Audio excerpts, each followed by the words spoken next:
Bismillahirrahmanirrahim. A'udzubillahi minasyaitonirrajim.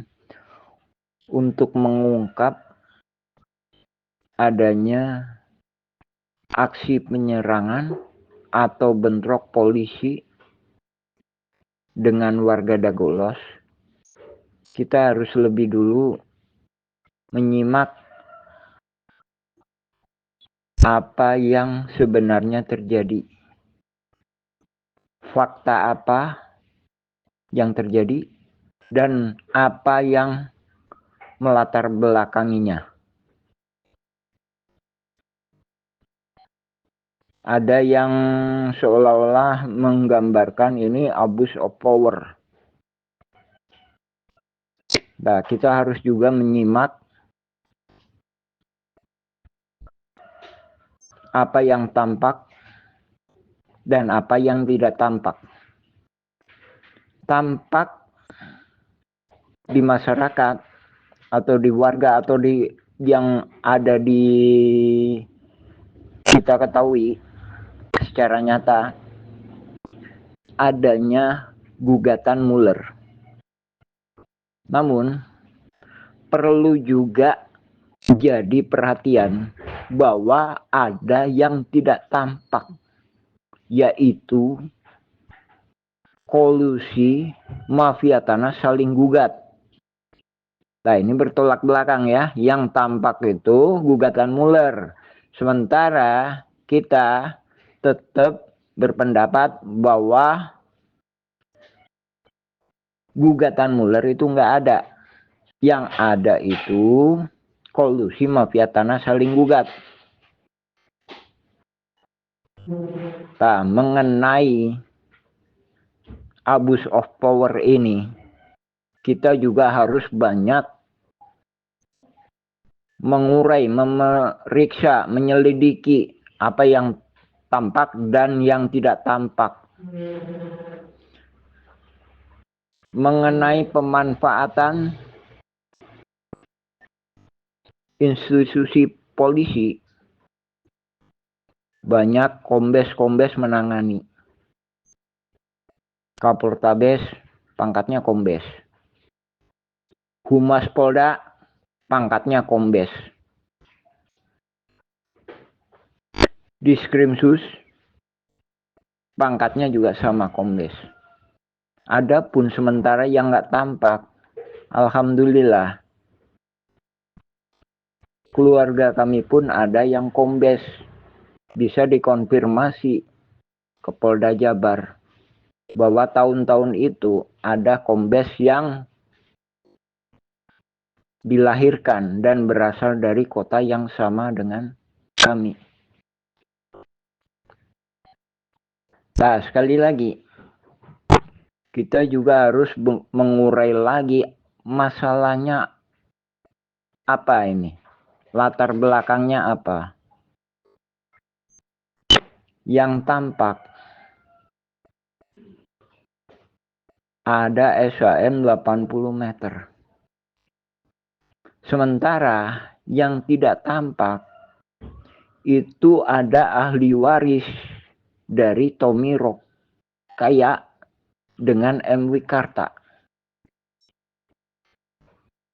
Yang kata lain yang nggak tampak ini sedikit banyaknya menjelaskan bahwa sebenarnya yang tampak 80 SHM 80 meter itu tadi bisa jadi tidak sah. Kita mengurai lagi ke lahan berikutnya.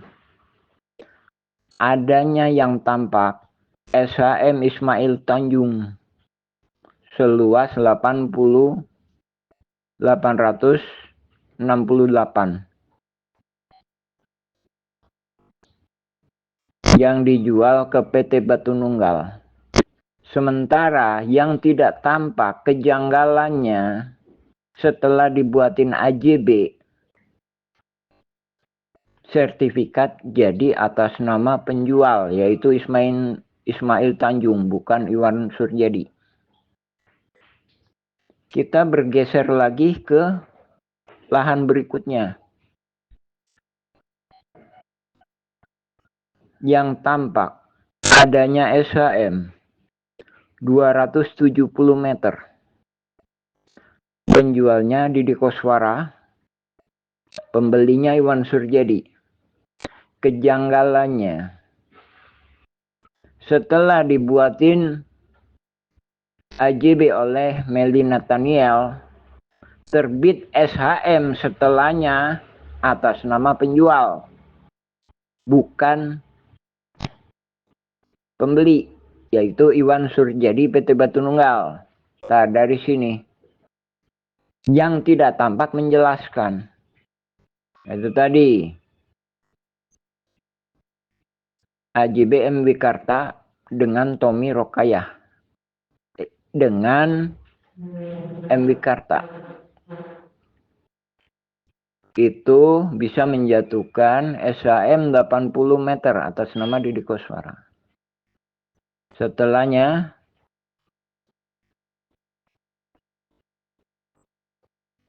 SHM 868 meter dan 207 meter. Sementara yang nggak tampak ada tanah Pak Bagio yang dipinjam. Yang meminjamnya adalah Pak Karto. Kemudian untuk fasilitas umum atau masjid, sementara Pak Bagio nggak pernah datang. Tanah adat ini kemudian dipegang oleh Pak Karto. Dan setelahnya ke Pak Slamet. Dan setelahnya sekitar Januari tahun 2010 dipegang oleh Muhammad Basuki Yaman, Koordinator Pertanahan Kampung Cirapuan. Di sini kami menjelaskan yang tampak itu korelasinya apa dengan sengketa tanah dagu ini tadi. Pertama, Didi Koswara diberi peranan seolah-olah tuan tanah masyarakat adat. Nah, ini yang tampak di sidang. Padahal dia bukan asli masyarakat adat Kampung Cirapuan, juga bukan masyarakat adat Kampung Dagolos. Kedua, Ismail Tanjung adalah ketua RW Dagolos ketika itu. Diduga kuat dia diberi suap oleh Iwan Surjadi untuk merubah Kampung Cirapuan menjadi Dagolos. Korelasi selanjutnya akan dibuatkan PBB 15.000 meter atas nama Didi Koswara. Korelasi selanjutnya ini menjadi kamuflase. Gugatan Muller itu biar seolah-olah nyata, biar seolah-olah masuk logika, padahal nggak masuk logika. Bahwa yang digugat, subjek yang digugat itu ada di selatan. Namun objek yang digugat itu selatan hingga ke utara, yaitu Kampung Cirapuhan. Adapun perwakilan dari Kampung Cirapuhan atas nama Didi Koswara, itu hak pertanahannya dipertanyakan. Pertama, bukan ahli waris. Kedua, nggak ada kesepakatan. Sebagaimana di sidang disebutkan kesepakatan dengan Yayasan EMA tahun 67, tahun 68. Ini tertolak dengan laporan Pemkot dengan adanya Yayasan EMA atau Nyonya Nini Karin. Silakan cek online. Itu tahun 1973 dan isinya pun bertolak belakang. Kembali lagi mengulas itu tadi. Adanya serangan atau bentrok polisi kita harus juga mengurai itu tadi. Apakah ini dipicu dengan suatu kekuatan-kekuatan tertentu yang tidak tampak? Dengan maksud ini polusi mafia tanah saling gugat. Jadi bila mana pihak tergugat menang, ada simpenan untuk dikolisikan, yaitu tadi sekitar 15.000 meter atau sekitar 2 hektar. Dengan dirubahnya Kampung Cirapuan menjadi Dagolos. Lain daripada itu, yang tidak tampak lainnya adanya Dedi M. Saat. Jadi PBB 15.000 meter itu tadi semakin hilang, tidak tampak. Tahun 2016 dia berpindah ke Dedi M. Saat. Nah, dari sini pemerintah harus benar-benar memeriksa, menyelidiki, mengungkap fakta apa yang terjadi sebenarnya pada kasus sengketa Tanah Dago ini.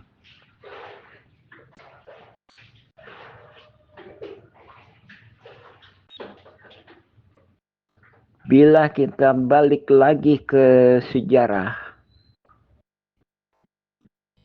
banyak fakta di lapangan bahwa masyarakat adat Kampung Cirapuan itu diintervensi, diintimidasi, dihalang-halangi haknya untuk memperjuangkan hak pertanahannya.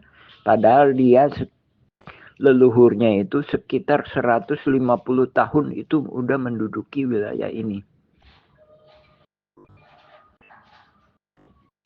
Pertanyaannya, apakah warga masyarakat adat ini menuntut tanah ini keseluruhan? Tidak. Tidak.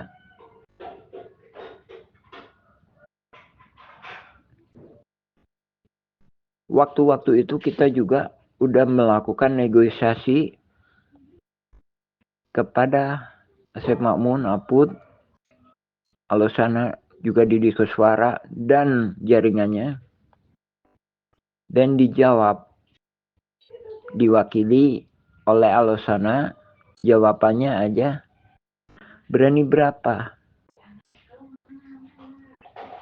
Kami jawab kembali, ambillah hak kalian, sementara itu yang bukan hak kalian lepaskan. Masjid Al-Hikmah dan tanah yang di bawah. Berikut juga tanah 6,9 hektar atau tanah 3 hektar.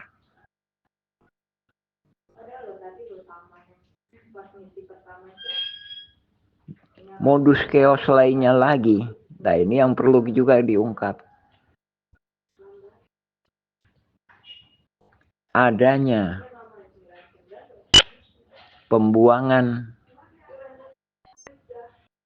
galian pondasi Hotel Wirton di lapangan atas. Dan selanjutnya inilah yang diduduki oleh kaki tangannya jaringan mafia tanah.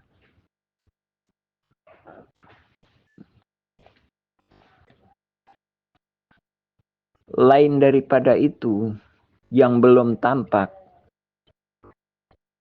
siapa masyarakat adat Dagolos? Masyarakat adat Dagolos yang diketahui ikut serta itu pun setelah Indonesia merdeka adalah keluarga Jana. Leluhurnya keluarga Jana atau leluhurnya Abed. Nah, tergugat nomor 274. Jadi ada kalanya pemeriksaan yang mendetail mengungkap fakta-fakta yang terjadi di sengketa Tanah Dago ini sangat penting. Karena ini menyangkut hak kami, Muhammad Basuki Yaman, bersama warga-warga, baik itu masyarakat adat Kampung Cirapuan dan masyarakat adat Dagolos,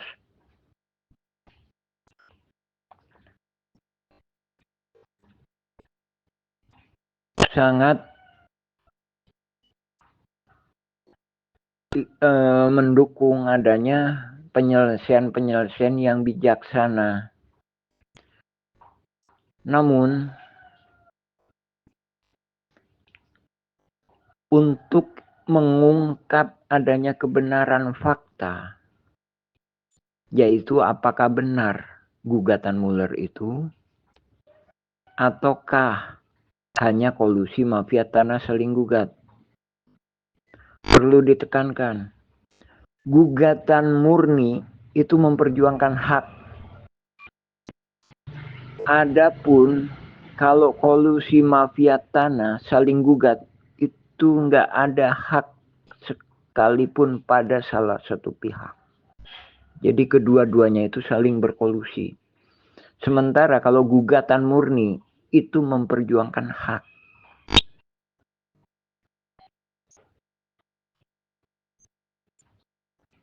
Alhamdulillah,